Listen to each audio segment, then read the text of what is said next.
What's going on, everybody? It's Jay, aka It's Ghost Story, back with another Phantom Parade tier list video. So today, I decided to take it upon myself to make an SP tier list. If you don't know who I am and you're new to the channel, I am It's Ghost Story, and I am one of the small amount of people on Global to have cleared up to floor 90 of Illusory Tower, which is currently the highest difficulty content in the game. And I waited till I cleared all 90 floors so I can justify to myself to make this tier list. It was just a personal thing for me. But I'm making this tier list to help out not only new players decide on what SPs to invest into first, but also experienced players who may not have all SPs or trying to see kind of like the general viability for the latest content. So I'm going to be going in order of the units that are presented here. I will be discussing mostly their strengths, their weaknesses, and their overall viability on tower. If you see a unit placed in a certain spot and it's like, oh, well, that unit can be used on such and such content, on this and that is very cool. But sadly, I'm going to put my hand on your shoulder and say that I don't care, because this is a tower tier list. No offense, but if the argument pivots from the premise, I'm just not going to care. I'm sorry, but it's just how it is. And on top of that, just because a unit can be used on higher difficulty content does not necessitate that they will be placed higher on the tier list. It's kind of like the argument I brought up on my previous style tier list, where it's not about if you can, okay? It's not about if.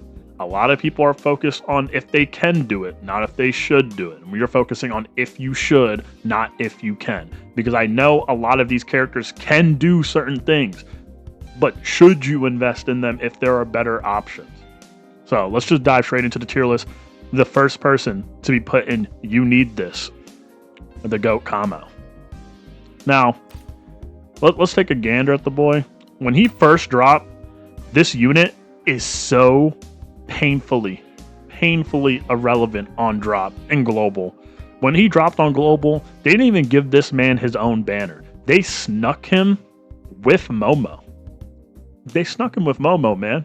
Like, if you weren't looking at like the gacha list on Momo's banner, you wouldn't even know he was in the game.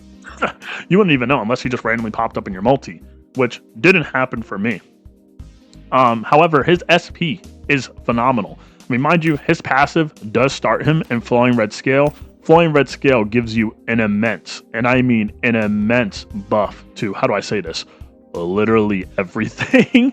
And on top of that, Flowing Red Scale being buffed to 6 turns instead of 5 turns. So you can do longer damage rotations. And his skill 3 being Slicing Exorcism is just chef's kiss, right? Chef's kiss, because you can debuff an enemy by 80% on physical and curse technique. So you can do an 80% debuff, then into your, if you have skill level 10, a 1400% pumped ultimate and absolutely annihilate enemies. Not only is he a phenomenal sub DPS, he is also a phenomenal main DPS. If you are like super duper free to play, this guy can be a stand-in. For example, I'm just going to name him off the top of my head. Rizzler JJK did a clear on floor 81 where his sub DPS was Blue Megumi and his main DPS was Kamo, and it's pretty great clear. But on top of that, it's just this unit is so, how do I say this? Like, you can use him so many different ways. Sub DPS, main DPS, primarily debuffer, or primary damage dealer. Like, he can do it all. And on top of that, he's very curse energy efficient. You're not going to be running out of CE on this guy almost ever. I don't think I've ever done a run where this guy has ever like I'm sitting here and I'm like, oh my gosh, I'm forced to use skill 1. Never. Unironically, never. So for blue Jujutsu, he's a must-have. You can't ignore this unit. So next up, we have Yellow Nobara. Now, it kind of pains my soul to put her so low, but you got to do what you got to do sometimes, man. You got to do what you got to do. And the reason why she fell out is not because, like, oh, she's, like, the community perception of her got worse or anything. it's for one reason and one reason only. There's too much yellow jujutsu in the game. Far too much. Like, when I tell y'all there is so much yellow jujutsu options, it might make a man sick. And by I mean so much, there's so much meta yellow jujutsu options. Like, Sukuna, Tinjo, Yorame is also just, like, phenomenal. Like, we're talking about, like, Yorame can solo DPS clear floor 90 type things. Like, this unit, she was the GOAT. She was the GOAT. She definitely has some usage to get her through like the 60s, maybe the 70s margin. But once you hit that 80s, dude, it's a hard cut off, right? And there's just so many better options. I can't justify like putting her in niche usage or anything. She's fell off hard. Now, next, the GOAT, the Green Taijutsu Mastermind. Now, this guy, people are very, I guess you could say half or half, wanting to invest in him, wanting to not invest in him, especially new players. But if you guys have been playing the game, you know this dude's the GOAT. He has no real introduction needed. He has carried Green Taijutsu on his back for, again, what feels like to be 2 years straight. Until Green Todo came out, this guy was Green Taijutsu's god. And calling games Yuji, yes, is coming to global at some point, but we don't know when. So I feel like if you're struggling with green content, you're like, man, I don't know if I want to invest in this guy. Listen, by the time calling games Yuji comes out, you can definitely decently invest in this guy, get through the content that you're struggling with, and then still reap the benefits of calling games Yuji afterwards. But overall, what can I say? Crit resist decrease on a skill that's only 25 CE. His skill 2 not only recovers your ultimate gauge by a ton, but it also buffs your crit and buffs your black flash rate. When he black flashes, he gets 10 cursed energy, and he can get that 10 CE off of his ultimate, which he gets at like literal light speed because of his skill 2 and skill 3. Like, anything else I really need to add? Like, this guy is just, he feeds into his own kit. It's just if you're unlucky with black flashes, you can get some dud runs, but he is a strong unit no matter what. Now, next up is Junpei. Now, I was originally recording this video, and Junpei's placement had me so conflicted, I had to end it and remake the template. Like, not on some, like, he's so strong, I had to do this, but, like, I feel like I need to, like, put Junpei here. Because here's the thing with Junpei. Junpei is an almost peak, because, he's not a necessity, and the reason why he's not a necessity is because he's interchangeable with another unit I'll be placing later.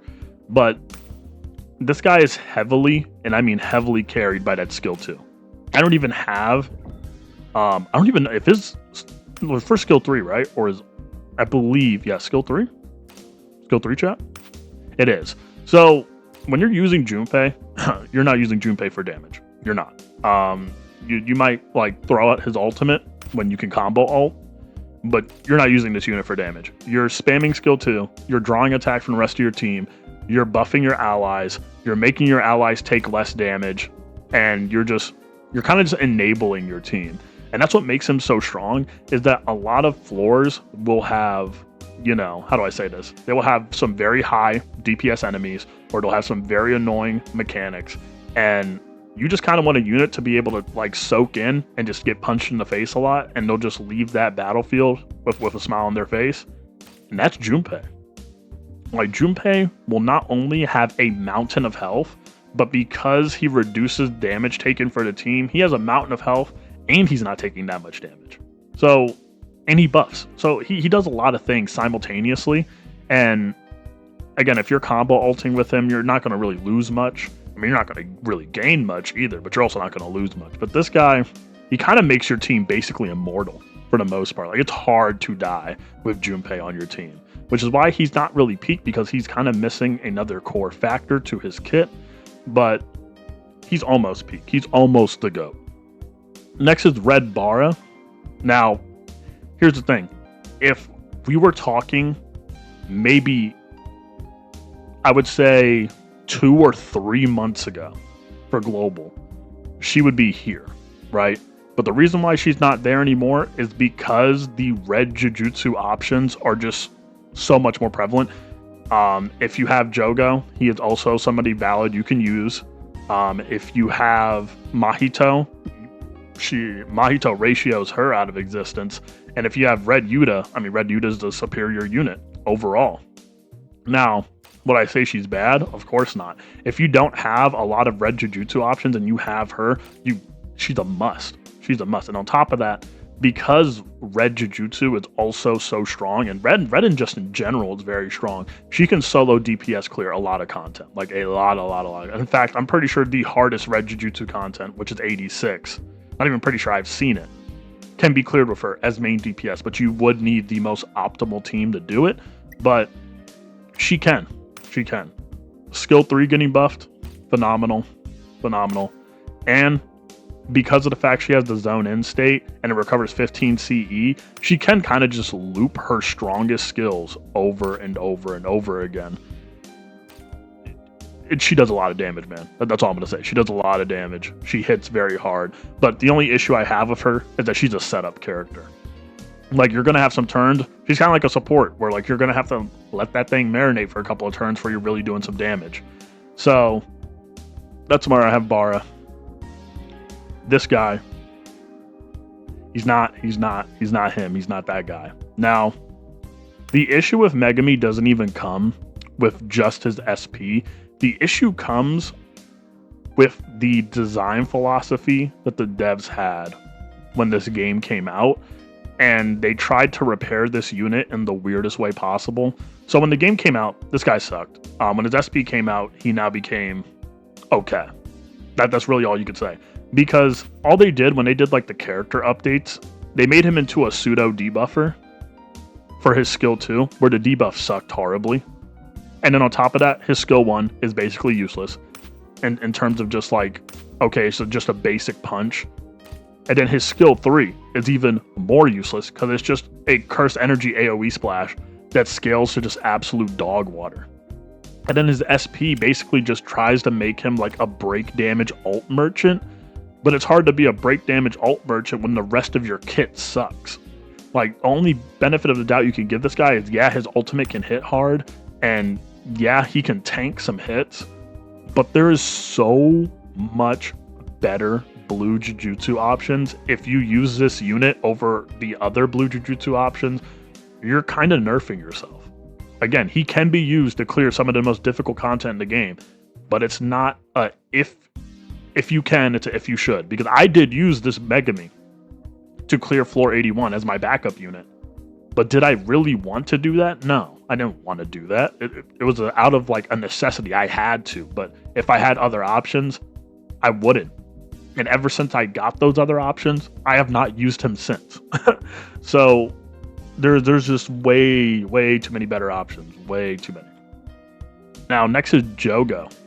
Jogo has the same issue as Bara, where he was good at a certain point, and then he hard fell off. Because here's the thing. You have your SP Jogo, but then Sukuna better. Then you got Yuta better. That's it. Like, blue Jujutsu just had 2 better options. Kamo better. You know what I'm saying? Like, Inu. Like, bro, I would pick an Inu over Jogo. And also, it's gonna sound like some Jogo slander, but like, it's not slander if I have real experience with the character. The 15% dodge, you know, the alt buildup. Wait, no, we're not using a Phantom Seal. But the alt buildup, too much. Like, I feel like when you're playing with Jogo, you have to base your team around Jogo so much so you can get that ult out, because this unit is so painfully boring and slow to set up with before ultimate. And on top of that, you can't use him on floor 81 because he has dots. And as soon as dots pop up, the boss is healing like over 20 million health per turn. He don't do that much damage to clear that. Not even close. And on top of that, I don't even think he's worth using on other blue Jujutsu stages when Kamo exists. Like, he takes too much to set up. He's not that guy. He's not, like, he has a cool kit. Like, I remember I saw all the people being like, use Jogo, because like A5 Jogo better than A1 Sukuna. And I'm just like, I'm sitting here and I'm like, listen, y'all can have that, but I ain't investing in an A5 Jogo because this unit isn't. He ain't giving me enough joy to justify A5, and I don't even want to recommend y'all to save up the Phantom medals to get an A5 Jogo. Okay. Like I don't even think any disaster curse is worth investing that much into because there's just better options. And if you don't have those better options, yeah, he can be there.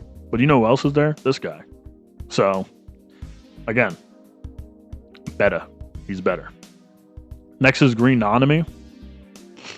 Not worth it. You wanna know why? Because this guy is just an inferior version of this guy. The only thing that makes him unique, in my opinion, is that his ultimate is an AoE ultimate, and that could really help you if you're fighting enemies with what is it, the evasion status bosses, I believe. And he also has the stop effect on his ultimate. And his ult's kind of strong, I'll give it that. But from somebody that's a Black Flash unit that only generates 5 CE off of a single Black Flash, and it's not like when you hit multiple Black Flashes on a skill 3, you're going to get, 5 CE for each Black Flash. No, it's you hit Black Flash once, 5 CE. The rest of the Black Flashes, it don't matter. So this guy has a heavy cursed energy problem. Like, you're going to fall into cursed energy issues. You're going to have dead turns with this character. It's not fun. I mean, I even had people just like, dude, like you gotta use like skill 2 twice before you really start cooking.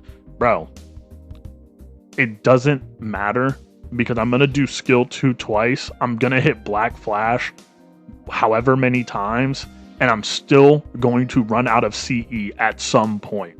That's the problem. I'm going to run out of cursed energy at some point, and it's like non-negotiable. Okay, it's non-negotiable. That's how bad. And a lot of bosses have CE removing mechanics, or they have stuns, or they have like darkness, and this guy is just, what can I say? I have so much experience with the unit. I'm just going to tell you it's not worth it. Next, the GOAT Red Yuta. I'm tired of the Red Yuta slander. This guy is a nuke machine. He has been a pillar of Red Jujutsu since the game really released. He was one of the first SSRs to be featured. Also, I'm pretty sure the first limited unit. So, this guy, come on. Well, like, do I really need to explain? I could just sit here, scratch my chin for like 40 seconds in silence, and y'all just get the notion, right? Reverse curse technique to heal the team, right? Counterattack status with Rika. Zone in state. Mind you, all of that has nothing to do with his SP. He's just already cracked. His skill 3 being boosted, excellent. The thing that gives benefit to the skill 3 is that it's usually a 30 CE skill. But because of his SP, when you use his ultimate, it only costs 20 CE to use this. So it gives you an even better opportunity to spam out those skill 3s for 4 turns. It's great. And then they buffed his crit damage on top, his crit enhance. So when he launches a Black Flash or lands a crit, he just does more damage for 4 turns. And again, this guy can stack these buffs. If he's landing a crit on each turn or landing a Black Flash, he's just looping back into this buff, which then loops back into this, which deals a ton of damage, which then leads to his ultimate also doing a ton of damage. Like, you know what I'm saying? Like, he just feeds into himself. He's a GOAT. Y'all see my floor 86 clear. Y'all know what it is. Y'all also see my community post where, like, brother hit an over 100 million ult on score battle. So he is a GOAT unit. You know what I'm saying? Don't sleep on the man. Next is Blue Geto. If you have Geto and you don't have his SP, you're selling. How do I say it kindly? You're selling. The debuff. Like, forget about Uzumaki, because I'm not gonna lie, unless you're doing like very low difficulty content for the most part, probably don't need. I mean, it is a very, like, it does some damage. You can nuke with this. Like, I'm not saying this is a completely useless skill, but I'm gonna say this: I cleared all of Illusory Tower without getting this skill to what is it? It's SP unlock. Like, it's not a necessity. This, however, come on. Let's just take a gander at it together, right? So, not only are you increasing their damage taken for 3 turns, But wait for it. The effects get stronger depending on how many enemies are on the board. If it's one enemy, it's 39%. But then it increases it even more for blue, which increases it by 20% for 3 turns. But wait, if there's one enemy, it's a 26% increase instead of 20. You guys starting to see when I see where I'm, you picking up when I'm putting down. You know what I'm saying? That's a crazy 65% debuff in comparison to just a lot of others, right? It's a 65% debuff, and then we're not even applying the turn statuses to it. We do 65, you multiply that by 3, that's 195% debuff. 195%. In comparison to Kamo, right? Where you need 4 turns to get to 80. 4 turns to get to 80. This guy needs 3 to get to 195. Okay? You picking him up when I'm putting down? And on top of that, because he's a Geto unit, he's not like the average unit where it takes 10, well, not average in turn it takes, but when a turn ends, the average unit gets 10 curse energy back. All Geto units in the game get 20 CE back every turn instead of 10. So because the skill is 20 curse energy, no matter how much CE you have on a given turn, he will always gain back enough CE to spam out this skill. Even if you use your ultimate, which takes all of your curse energy, right? Or 40 CE, basically majority, if not all of your curse energy. He's going to have this because he just passively recovers it. This isn't involving the SP. That's just how Geto units work. That's their special status. So if you have him, you need it. Next is Panda. Now, Panda, I'm going to put in very niche usage because I feel like niche usage outweighs because here's the thing. Panda's not really a DPS, okay? I don't have his SP, but listen, I have eyes and I can watch other people use this Panda. This is like a free-to-play savior.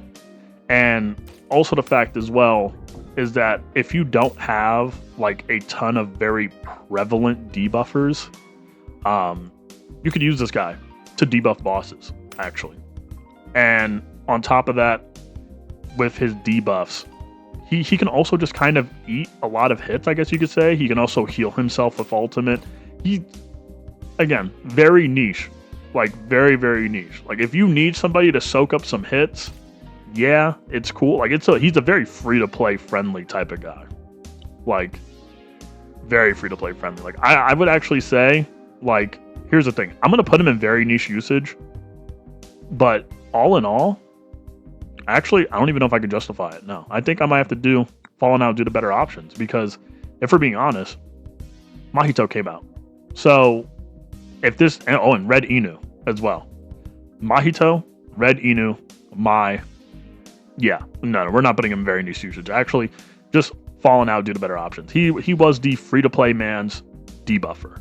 When Floor 72 was making everything difficult for everybody, this guy was your stand-in. Next is my boy, Yellow Mechamaru, the one who I praise the highest. Almost peak. And again, the reason why he's an almost peak is because he's a puppet. And because he's a puppet, it makes him miss out on something very important for the yellow team. And it's the fact that he can't be healed by Shoko. So when you're using this unit, you're forced to play around him, because when you're on these later tower floors, besides floor 87, you're going to be using healing recollection bits out of the wazoo. You're going to be using Shoko. You kind of have to use Shoko. And this guy can't be healed by her. So you're going to have to force a part of your team based around him. Or you're going to have to sacrifice a DPS rec bit to give him a solo heal bit. Okay? And on top of that, his skill 1 isn't really anything special. His skill 3 is pretty great. His ultimate is phenomenal. He is a lot of things. He's a lot of great things. He's a break damage demon. He ignores all of these statuses: poison, darkness, stun, disruption, instant death. But the problem is reverse curse technique nullification, man. That's all. We're so close to peak, but because he's a puppet, reverse curse technique can't be applied to him. So sadly, he's just right here. Now, almost peak does not mean I can just skip these. No, you probably should still get these, but you should weigh out your priority list. Like, do you think Mechamaru aligns with your playstyle more or Junpei? Right? That's why, like, because I can't just put both of these guys and you need this, which is why they're almost peak. Oh, and on top of that, physical counter. So if a boss is like a taijutsu boss, oh yeah, just put this guy in front of it and call it a day, And he buffs himself while counterattacking, which then leads into higher ult damage. So he's, again, do you want to fight back or you want to survive? That's how I'd sum up these two. Next is my boy Yuji, Blue Yuji. I'm gonna put him in almost peak. Now, almost peak for the reason that he's not like your typical, I would say, DPS units or sub DPS. He's kind of weird. Like, I've brought it up in a YouTube short before, but it feels like that this character didn't have a lot of, not guidance, but kind of like direction. There wasn't really a clear-cut focused direction on this character, which then made it feel like he's an amalgamated mess, a zombified version of like every single Yuji put into one with some weird ideas thrown in between. But he is a strong pick. I mean, for floor 89, you're going to be using him, most likely. You're going to be using him, especially if you don't have like, not red, blue Maki, which most of y'all probably don't have her. But this guy will be your bread and butter. Like, people are like, dude, like, blue taijutsu needs a buff. But then I see blue Yuji in y'all's box, and I'm like, get this dude's SP already and just call it a day. Okay? He can stun on his ultimate. He can increase ultimate fill rate despite the fact like it's very insignificant. He can hit Black Flash even though he doesn't have guaranteed Black Flash skills, which suck. But here's the thing. He's a defense demon. He's a defense demon, so he can eat a lot of hits, and he also draws like attack from enemies and also gives himself curse energy. So not only can he do DPS, I mean, if you see my floor 89 clear, like this guy can hit 10 mil on his ultimate. So not only can he hit hard, he can take hits, and he can also dodge as well. So he is definitely one of those units where if you're using him in short-term content, you'd be like, gosh, what is the hype behind this unit? This guy is meant for long fights. This is a unit you bring where the fight is going to drag out for a really long time. But because there's not that many like long-term fights in the game, we haven't really seen the fullest benefit of this guy until floor 89. Okay? So he's almost peak. He just has like a lot of very weird, interesting like quirks about his kit that a lot of people don't like. Now, next character in the list, Saki. I'm gonna smack her straight in a very niche usage. Reason being, I've tried to use her. I've tried, man. I've tried so hard. But she's not made to be a solo DPS. Despite the fact she has the attacker tag, she's definitely not made to be that. Like, her damage is just not there for that to be the case. She's actually kind of meant to be a meat shield. Her SPs are directly tied to just throwing herself in front of an enemy, and then just you hope she lives. So you have the provocation status effect, right? You have provocation on skill 2, and you also, how do I say this? You buff your defense on her. So you get that defense buff, which is very cool, very nice. And provocation, so they're not aiming at your other units, and you also get the resurrection status, you get the defense buffs. But here's the thing. If you have other valid green units, you're not going to be using her. Because there's other green units in the game that do a ton of damage, because again, if you're using a unit to stall so your other units don't have to take hits, then I guess you kind of have like overall a bigger problem than just a unit issue. It's probably a level issue or some other things. But this unit has a very niche usage, which is kind of just throwing her in front of bosses and praying. Like, you could use her on floor 82 and she could take the damage from the boss, like the 4 hits, but you would have to like really micromanage that fight. I just don't feel very strongly about her. That's why she's like in the middle of the road, where it's like, yeah, she can be used, but like you would have to find like a very unique circumstance where you're forced to use it, and you would also have to have like the lower end type of box. You know what I'm saying? Next up, Miguel. Ooh, I'm not gonna lie. I had some people in my comments. They're like, "Hey, man, can I clear floor 89 on global if I don't have Miguel?" Man, let me put my hand on your shoulder right now and tell you ain't doing that. You're not. This guy is the GOAT. The GOAT. The debuffs are insane. 40% on a physical attack and applies an extra 15% increase. Like, come on. And he could do it for 3 turns. He's already doing 120% debuffing in 3 turns. Again, we compare to Kamo, 80% in 4. Okay?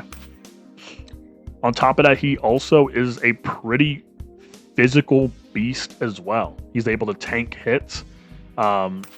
He also has a disrupting rope or the black whip, where it's able to remove boss statuses, and it also applies a fair bit of debuffs as well. But that's the crazy thing. This isn't a part of the SP. This isn't a part of the SP. He's just kind of that guy. And then his ultimate also debuffs and also does a fair bit of damage. So this guy debuffs on 3 out of his 4 skills, and his skill 2 puts him in his special status, which then allows him to crit. Well, not crit, debuff. Obviously, his crit enhanced status, you can force proc it by hitting skill 2. It opens the door to that changed version of skill 1. This guy is a beast, he does a lot of damage, and he's a debuff demon. You can't ignore Miguel. You can't ignore Miguel. When maybe you could have ignored him when he first came out. I mean, he was cheeks when he came out, but we're gonna ignore that. Now we're on down to the next 2. We're just gonna put Red Maki here. Red Maki. Listen, she can be used due to the fact that there are a lot of meta red buffers and debuffers. Almost any red unit can be used just due to the fact that red is kind of goated with the sticks, right? But would I tell you to use Red Maki? Man, no. No, dude. There's way too many red options that are standard banner and just in general better. Yuta, better. Nobara, better. They're Jujutsu, but like for you lower tower floor guys, they're just better overall units. You got Nimble Body Yuji, better. You got Toji, better. You got Red Anniversary Yuji, better. There's too many better options, and these options are also standard banner. There's nothing that you can have her do that the rest of the standard banner red tide jutsu cast can't do. Oh, I mean, outside of you. I mean, you are insignificant in comparison, but there's so much better options. Don't even bother. And then next, Dio, I'm sorry if you're seeing this, man. I'm sorry, but Todo's gonna have to go into the not worth it, because this guy exists and this guy exists. What can I say? I mean, here's the thing. I know I've seen some very, very good videos on Todo by my good fellow content creator friend, JJK. This Todo is pretty strong. Like, the initial propaganda that he was like super duper cheeks caught me lacking too, but when you actually put this unit into practice, he is not too horrible. However, I will say his SPs are a little bit questionable. I will say the SP2 passive, and I mean, the resurrection status is cool and crit damage increase is cool, but it's not enough to justify investing into him when you have Miguel and you have Blue G right there for you.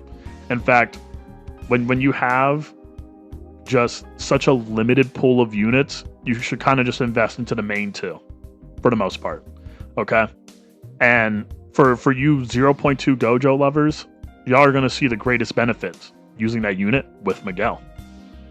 But yeah, that's my little Phantom Parade SP tier list. This is how I viewed it as it currently stands after I clear floor 90, with the most recent unit that released on global being Jogo as I'm recording this video. So let me know in the comment section down below. What would be y'all's personal list? I mean, I'm not really gonna bicker with anybody in the comment section over my tier list.